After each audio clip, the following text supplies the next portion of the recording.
Okay, well, I got this working. So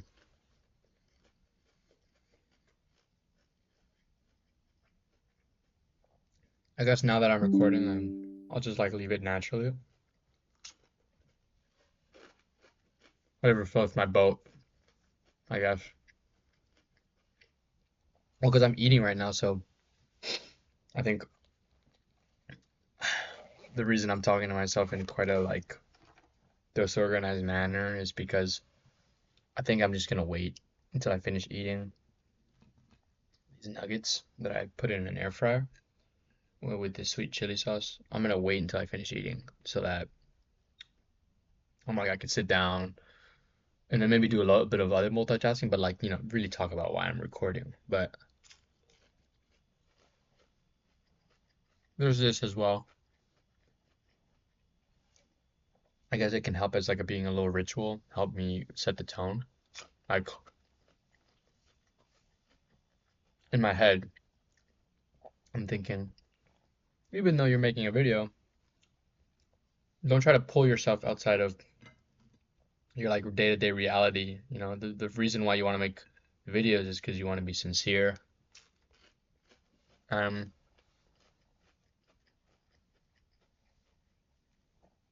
I want to express I guess my life, my day-to-day, because I think doing it the simple way, not trying to exaggerate it or advertise it or commodify it. I think that like the deepest attempt at being sincere, which is a bit of a contradiction, trying to be sincere, it contradicts itself.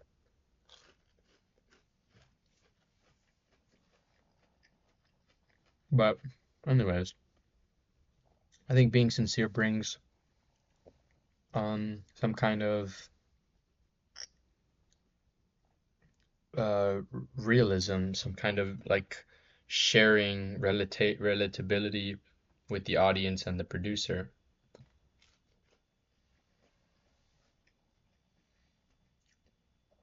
I would like not to kid you all, I wouldn't like to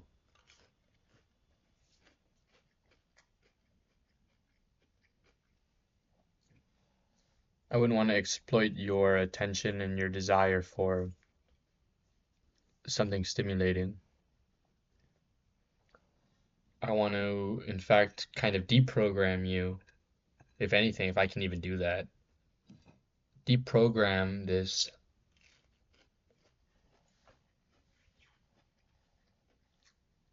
in my honest opinion, this degenerate habit of just like needing everything to be quick, everything needed to be yours, your way, your language, your age, your generation. People love putting themselves in to like pickiness, and impatient.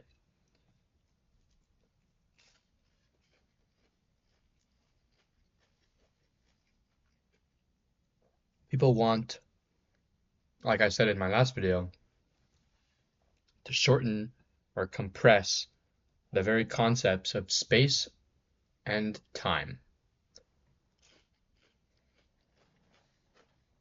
So, by the way, these are gluten-free vegan nuggets, just in case. But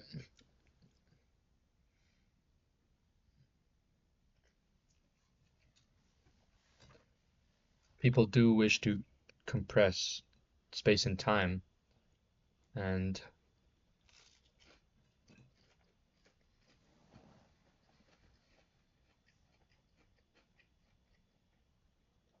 I guess what follows is impatientness and pickiness. You want everything to be within your comfort zone.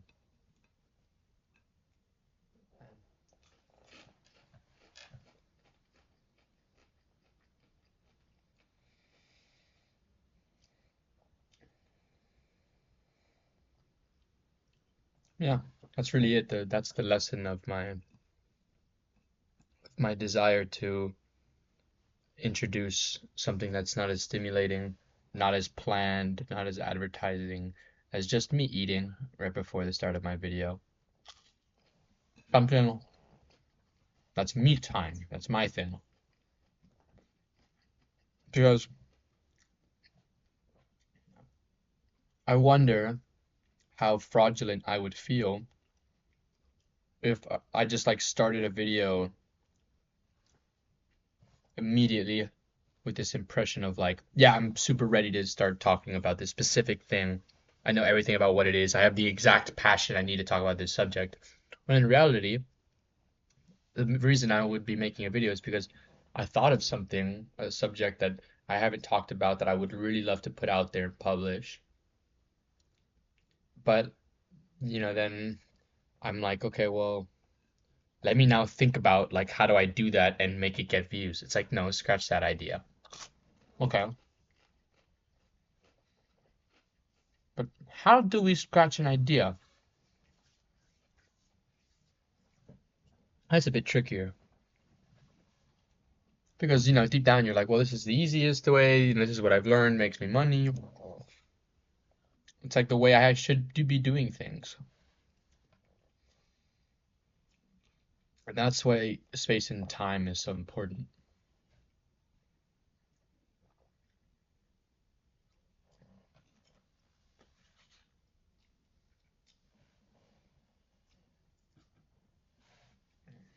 I think I'll talk about this later if I remember it. I just want to put a little pin on it right now about how space and time can be quantified during prayer when you're praying. Space and time can be not controlled, but I guess harmonized in a way. When you're engaged in prayer, I wouldn't say, I don't know how far I'd go to say meditation. I think when you're in meditation, you're either on the opposite side, you are trying to disrupt your current notions of space and time, which then I guess brings harmony. And maybe prayer is the other way around. Maybe prayer is when you start praying, I guess you're entering a harmony,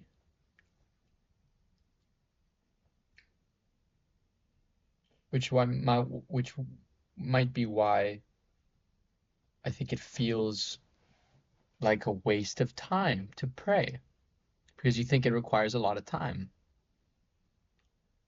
I think it just requires the fullest sincerity, which might take you time to learn or get used to. Because, like, when have you ever sincerely just closed your eyes and talked to nothing? Society hates the idea of you talking to nothing. It's supposed to be weird,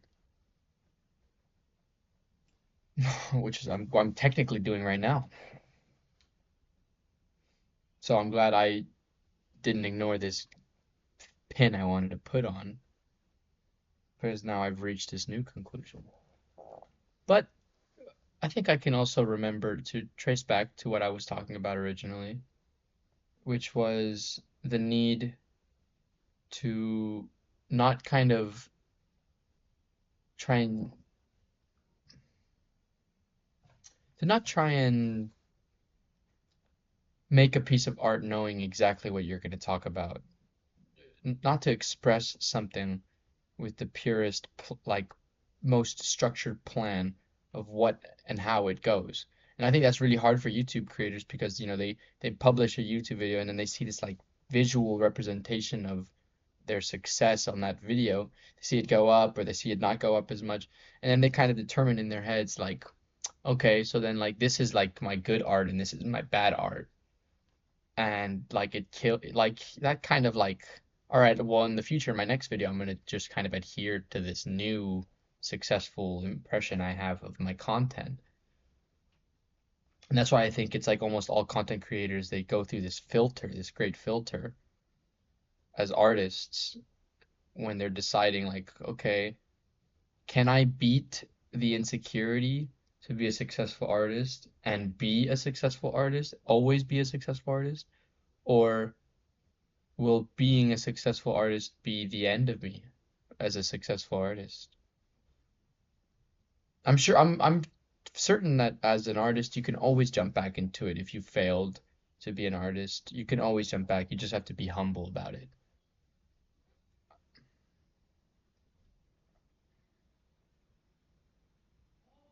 Which I think is why I like to respect the silence that I give. I like to respect, I think the silence that I give you as the audience to kind of just like relate with the noise around me as well, and to really feel a deeper diving into what I'm talking about, as opposed to someone just kind of like really trying to just flash everything superficially at you, and you're just kind of like going through this highway of just like film, you know?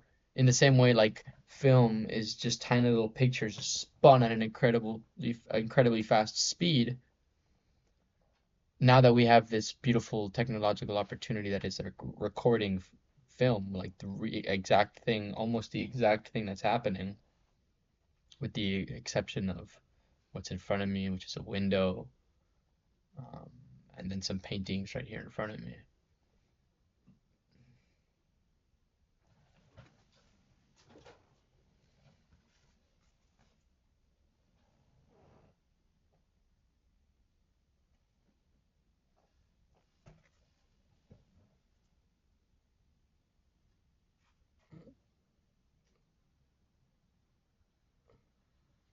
It's a beautiful piece of art. I need to find a way to repay the person who gave this to me. I've been able to find them ever since. Quite a quite a lucky opportunity for me. Yeah, I think it's important that I take the moment I have to come up with this idea of what to talk about. It's important that I take it seriously. It's important that I take it sincerely.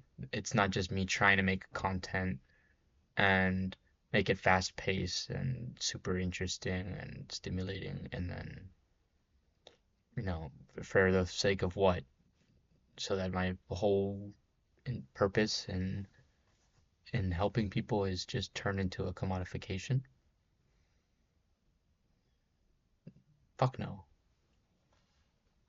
Like, I've thought too much in my head about what to do with my life, and I've been way too cynical and depressed for far too long for me to be like, well, on second thought, this existentialism about being a prophet, about saying always the right thing, tapping into my true self, not adhering to obstacles that damage other people and damage society.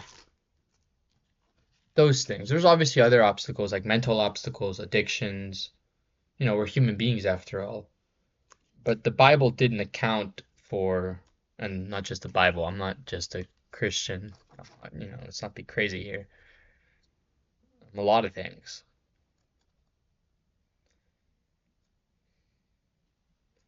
Yeah, I don't think these ancient scriptures would have accounted for well, they actually, no, they did. They just, the way we interpret the stories always feel like they're supposed to go along one meaning, and then, like, since, like, supposedly experts are the ones telling us what the truth of it is, the people who understand the Bible the most, people who've spent their whole lives trying to depict it and fucking illustrate it and, explain it to us common folk. Then we're just kind of like, well, I see these people pursuing. So I'll tell you a funny story, actually, or I'll read it to you because it's not my story. It has exactly to do with this. Ooh, look at me, I'm in a rush now to show you because I'm afraid that if I've spent too long trying to educate or inform or enjoy my time here talking with you guys, that you will leave. Fuck this, you know, it's meant to be. It's meant to be.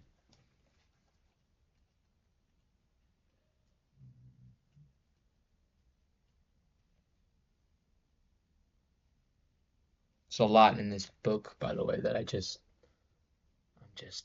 infatuated with.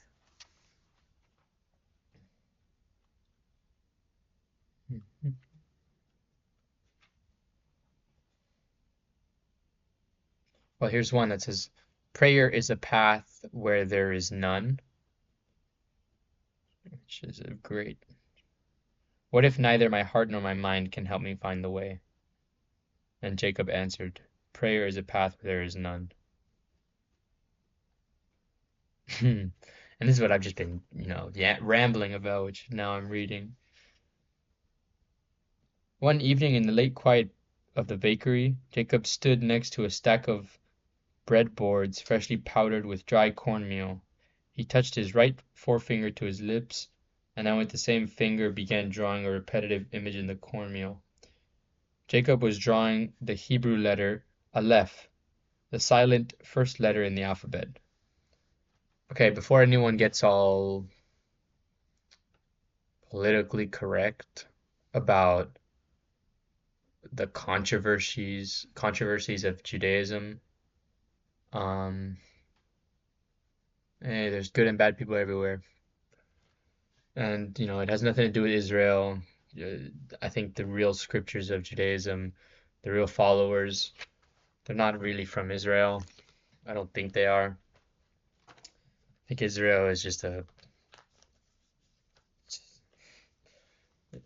put it bluntly, just a weird, not even weird, it's very, it's very conceivable as to why Israel would exist as a state.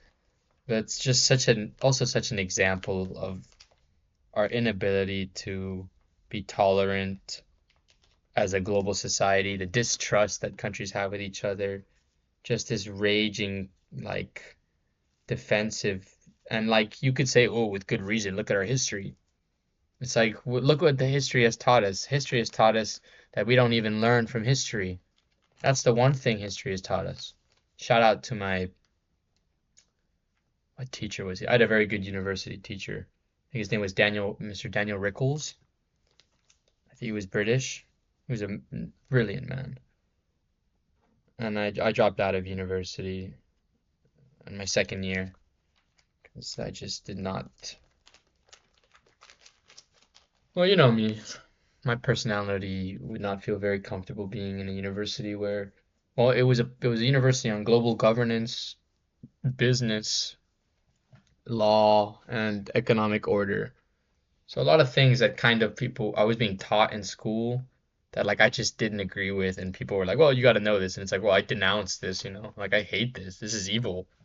And I could never really, I guess, I could never really accept it in my education. So I just kind of I didn't give up. I just refused to learn.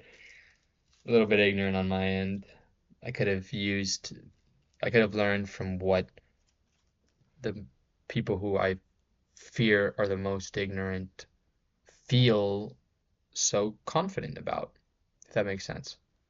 I should learn, I'm not saying people are my enemy, but in the most blunt Confucianist ideal possible, you got to learn what your enemies love so that you can understand why they do it.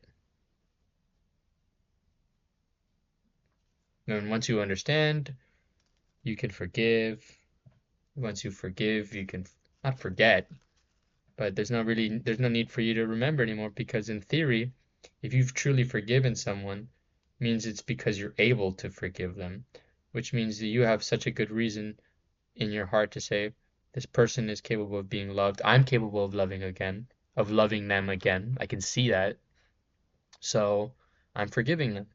It's not like you're a blind fool because you're just forgiving them and they're like an evil person who's going to backstab you in the future. If you feel you can forgive someone, then you can forgive them. And that is that. Don't need to have this doubt. Oh, doubting. Doubt is like, it's like fear, and fear is just the pain before the wound, according to Noah. Let me read you this extract, okay? It's one that I'm vaguely remember what I was talking about now. Got a little bit lost in the sauce here, but I'll remember when I see it, weirdly enough. Or I might just read the whole book to you guys, this is a great book. Probably do that later.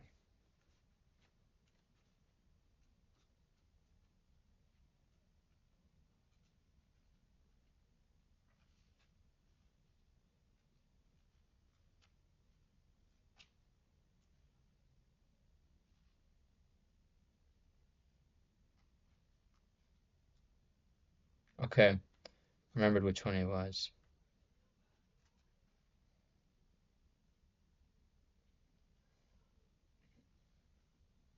Once upon a time, there was a man who had a vision and began pursuing it. Two others saw that the first man had a vision and began following him. In time, the children of those who followed asked their parents to describe what they saw, but what their parents described appeared to be the coat-tails of the man in front of them. When the children heard this, they turned from their parents' vision, saying it was not worthy of pursuit. Jacob leaned toward the little girl who had asked the question. "So what do we discover from this story?" The children were quiet. "I'll tell you," said Jacob. "We discover children who deny what they have never experienced. We discover parents who believe in what they have never experienced. And from this, we discover the question is not, what do I see when I shut my eyes, but what do you see when you open yours?" It starts to feel, when I read that, like a little out of the blue, because I'm remembering now that the conversation I was just having was a little bit, if dare I say, unrelated to this passage I just said. But I think that also might prove the point of the passage, that if you try to describe exactly what you saw that was so enlightening to someone, they'll think you're a fool. They won't believe you. They need to almost see it for themselves. So I guess I make these videos because their intention is for that you to watch, maybe interact in your own thoughts to the whole thing, every minute, every second of it, as I am doing right now. Doing a little bit of multitasking, but then again, that's what also invites a curious ear to also wander back in. A little bit of multitasking every now and then reminds you, hey, I was doing something more important than this smaller task. Multitasking doesn't mean splitting it in half. It could also mean 70-30. And I like the 70-30 mark because, well, 3 is my favorite number. And 7 is like a very beautiful, I'm working there kind of number.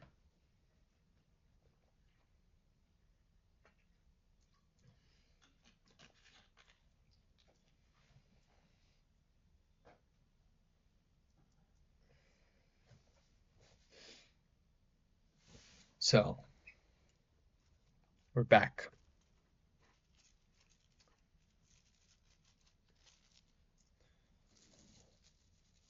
I thought about making a video in response to a video entirely about, it was going to be a video entirely about the idea of not doing something for the sake of an expectation, or doing something for the sake of trying to justify an idea. And then I I realized I had been thinking about how to make the video for a good amount of time. And then it made me think about how I might stray away from the importance of keeping things as pure in in their in their field as they need to be. So don't turn a reflection, a video essay about reflecting with yourself. Don't turn that into like a little diss track, or like a like a meme expose, or like an idea, like an attempt to appeal to trends. Don't turn a meaningful analysis or critique on capitalism into an advertisement, because it's like, even if you don't know this, I'm not blaming you for being like evil or vindictive for doing these kinds of hypocrisies, but it creates this culture on social media, and on other sites where content and expressions of the self are shared. It creates this growing culture of just assuming that all content is fake, all content is meant to just kind of like keep you dragging on, keeping you stimulated, and like you deep down you feel this, but you'll accept it as long as it's stimulating enough or interesting enough. And then you don't really take any of the content seriously anymore. You don't really take truly improvised works. You don't really take these things seriously. You don't take them as anything that can help you or educate you. You just consider it like low quality garbage. Because of what? Because I didn't edit it.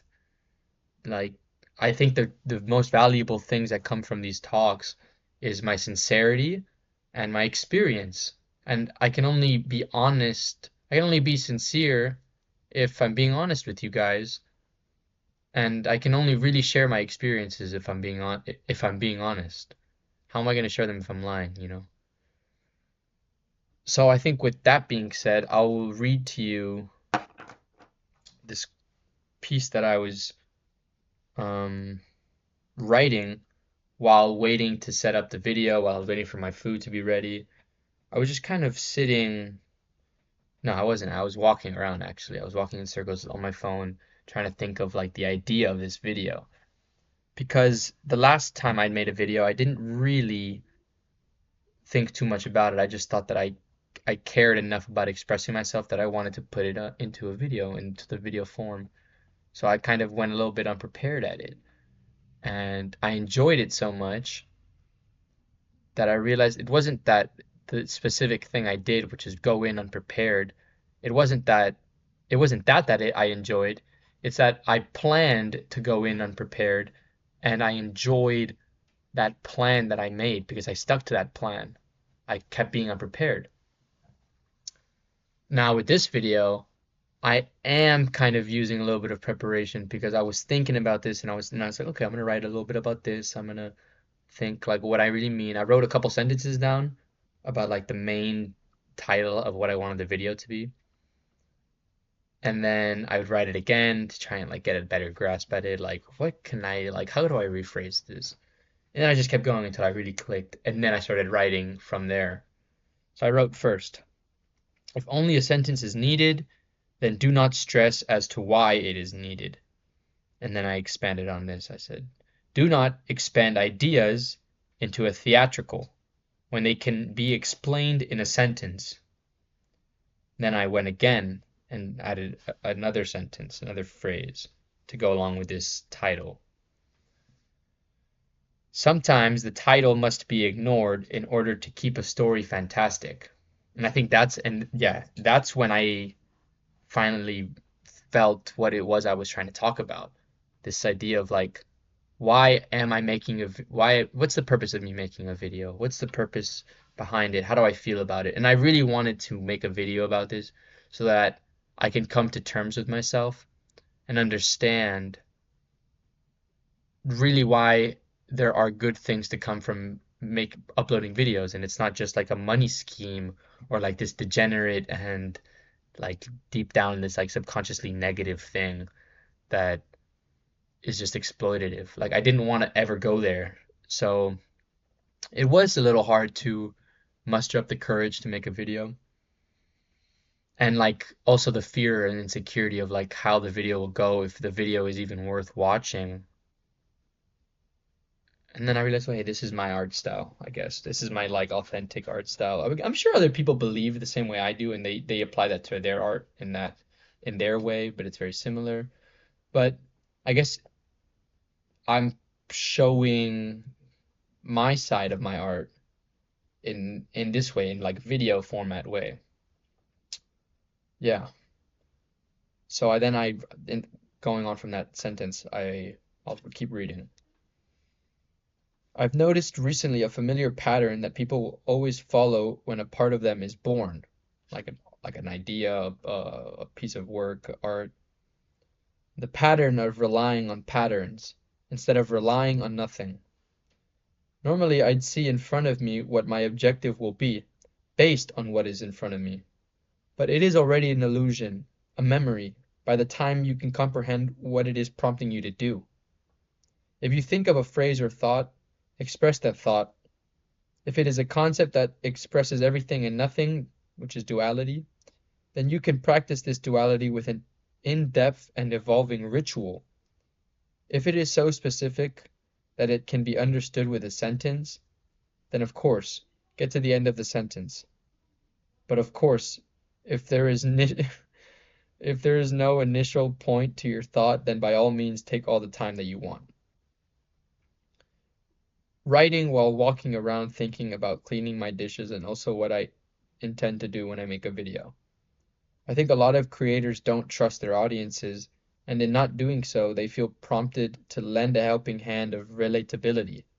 Perhaps as much relatability as they can think of to get the audience to hear their thoughts. I think getting to the truth from the very get-go and the whole way through, as much of the truth as possible as to invite the audience to relate with the creator. If I truly express what my intention is, I will make the best of my time and my work, as it will provide, in my honest opinion, the most introspective, visible interaction and relatability with the audience and the producer. I wish it to be a conversation, as I firmly believe the Socratic dialogue is the most valuable and effective form of accessing accurate and reliable information. So I think when I wrote that, I knew that my conclusion in my head and on this video would ultimately be, okay, I'm just gonna have a conversation with you guys. I'm just gonna go about talking about my day from start to finish, and I guess reflecting what I've learned and what I've thought about in my day.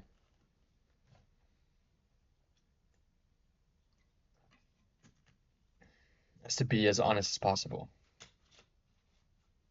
So I woke up and after watching some really insensitive American show about women who have very poor anger management and also a somewhat poor upbringing and poor education, and also very like objectified about themselves. They feel very objectified about themselves, so they conform to that. I'd stayed up with my intimate partner. I don't want to put in a Western label because I think love has just been badly shaped in society. So I don't want to go by those standards because it might mess up my thinking about my intimate partner. Who, I mean, more than anything, she's my friend. She's first she's my friend. And then secondly, when I think about myself and my purpose in the world, and then like what she adds to that, then I think of her as like a sister, just like I think of everyone as my brother or my sister, as I need to be, you know? I need to be thinking that way. I'm not trying to like maybe I am trying to enforce myself to think that way, but I think it's good because in a very humane way, that is how I should be acknowledging you all because I mean we're all connected, put simply. So yeah, I went to sleep um,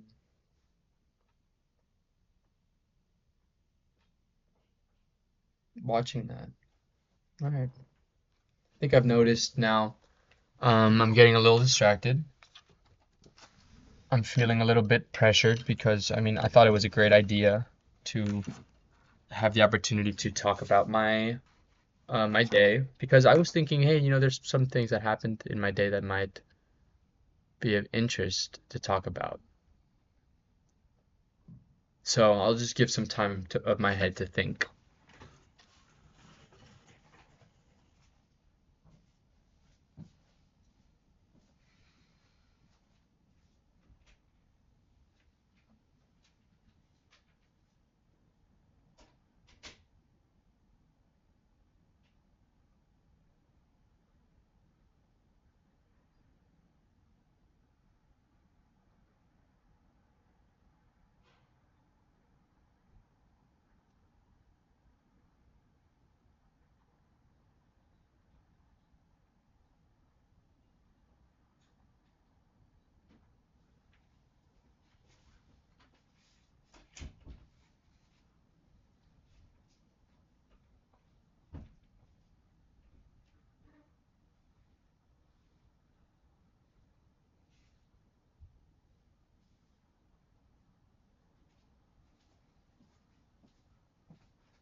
I think I just realized when I was giving myself time to think that I I feel like I've explained the meaning of the reason why I wanted to make a video. I did it first and then I kind of did the planning because I was like inspired by the planning, so then I started with like what my feelings first. Yeah, I think I did a really good job. Thanks you, thanks you guys and girls and brothers and sisters for listening. I hope you like my new haircut and you don't think I'm being anti-Semitic. I think it's a very beautiful and improvised look. Um, the little twirl twirl. Um, namaste. Um, yeah, I'm glad to be sharing my thoughts with all of you. Catch me outside, even though you guys are now seeing me in my room and interacting with my personal life now. You guys are getting a little glimpse of my personal life and my day-to-day actions. Yeah, love you all. Catch me outside.